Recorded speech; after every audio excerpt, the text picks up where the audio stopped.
we are going to talk what it truly means to heal. It's not just to move on, but to move through. Nobody expects to fall sick. We all think हम तो ठीक है हमेशा. And sickness or illness or injury comes as a bone from the bone. Physical healing can happen because doctors will give you medicine, they'll fix your bone, they'll operate on you.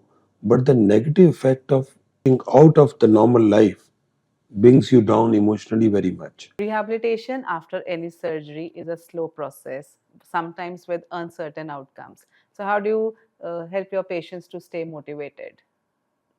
Oh, that's a very big job, particularly in orthopedics, Yeah. because there are actually three types of operations. For example, gallbladder operation. You remove a gallbladder, surgery is done, within a week, 10 days, you are done. Right. You're okay. The other operation is reconstructive surgery, where you have to make a new thing. For example, your tendon is broken, your bone is broken. You fix it. It takes time to heal. It takes 2 months, 3 months, 4 months, 6 months to heal. Absolutely. So to keep the patient's moral high for that long period is a challenge. It's very, very easy for a person to get depressed. Today is in a fast life. Every day is important. Every minute is important. You're on a fast lane all the time. Yeah. And suddenly you break your bone and you are in bed and you don't even know when you will stand and walk again. And your business is going here and there. It's a lot of stress. And in that process, to keep the patient motivated, that in 70 years of your life, 6 months mean nothing. So Oh. trust yourself that you'll be all right and you'll be back to where you were, and give your full. As a doctor, we give our full as a patient, and keep a positive outlook, because it's a long battle. Orthopedics is a long battle as against a lot of other surgery where in week 10 days you become all right. So it's a lot of repeated motivation by the surgeon himself, by the whole surgical team. As a patient, when a patient enters my OPD, for example, so every team member has to receive him with a smile. They should look like a family to him, because he keeps coming. Yes. He gets to know everybody. So everybody, right from the reception girl, gives that positive motivation to him. They say hello to him, they know him, they talk to me. So they go out very motivated. Once they go out home, they sometimes get into depression again. ये क्या हो गया, ये क्यों हो गया, मैं कब ठीक होऊंगा. फिर somebody will come and say that fellow took 2 years to recover. All those things happen in our society, and the patient gets depressed. But when he comes again and he shares that, and we have to boost his moral again.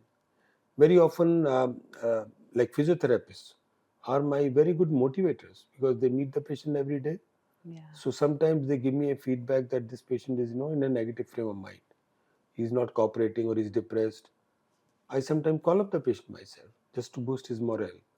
So it's very important, because orthopedic takes a long time to recover, to keep the patient going all those many months.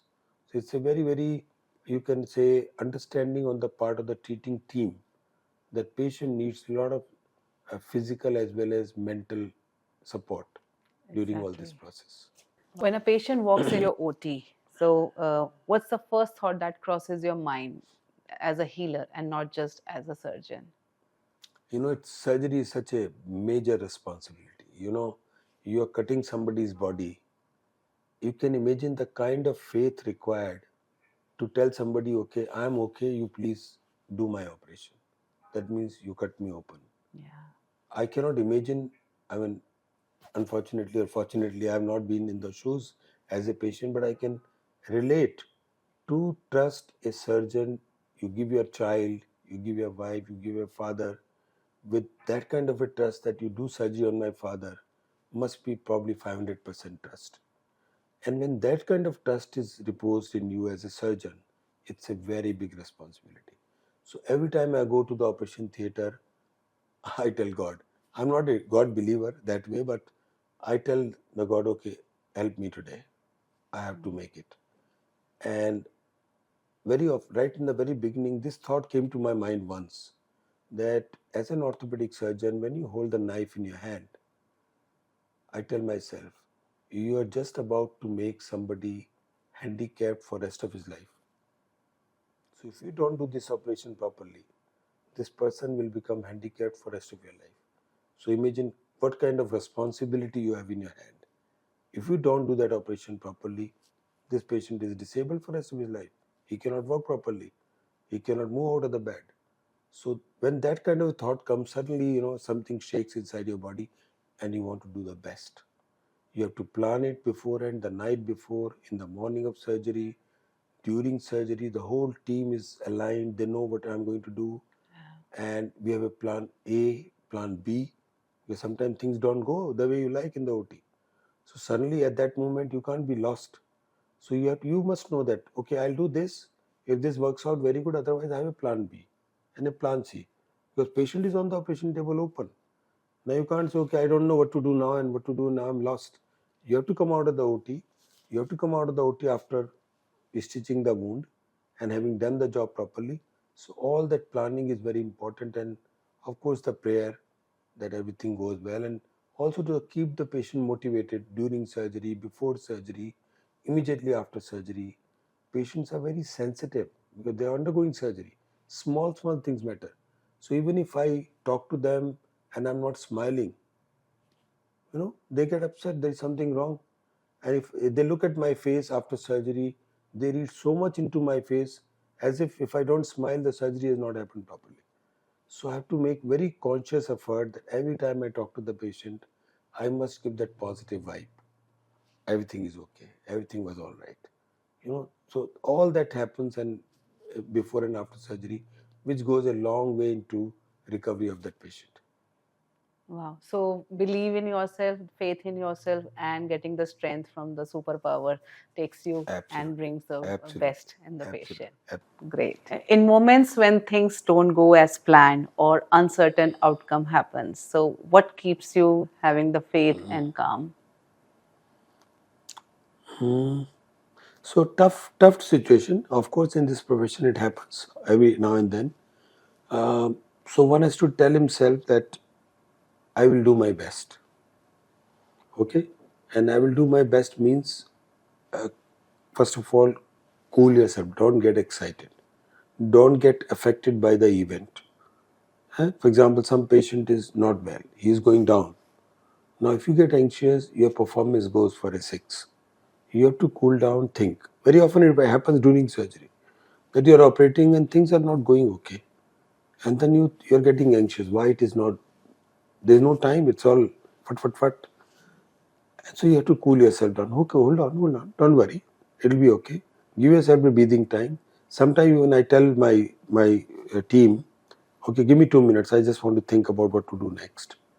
So first of all, keep your cool is very important.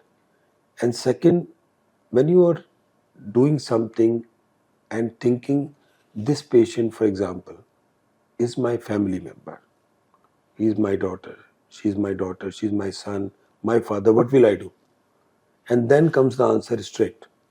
So answer comes from your heart. That if this patient is my father and I'm stuck in this situation, this is what I will do. And you just do that, it works. So keep your calm and consider patient as your family member. You will get the right answer. And just do it with full faith. More often than not, it works. Even if it doesn't work, your conscience will always be okay. And patients understand that. They can see your body language, Yeah. they can see your attitude. Yeah. Very often complications have happened, and patient, when I'm feeling bad about the complication, actually patients console me. Doctor, I think you did your job very well. It was our luck. They start consoling because they can see that effort behind what we try to do to make him better. So keep your anxiety low, let your mind work properly, and consider that your patient is your relative, your father. It works.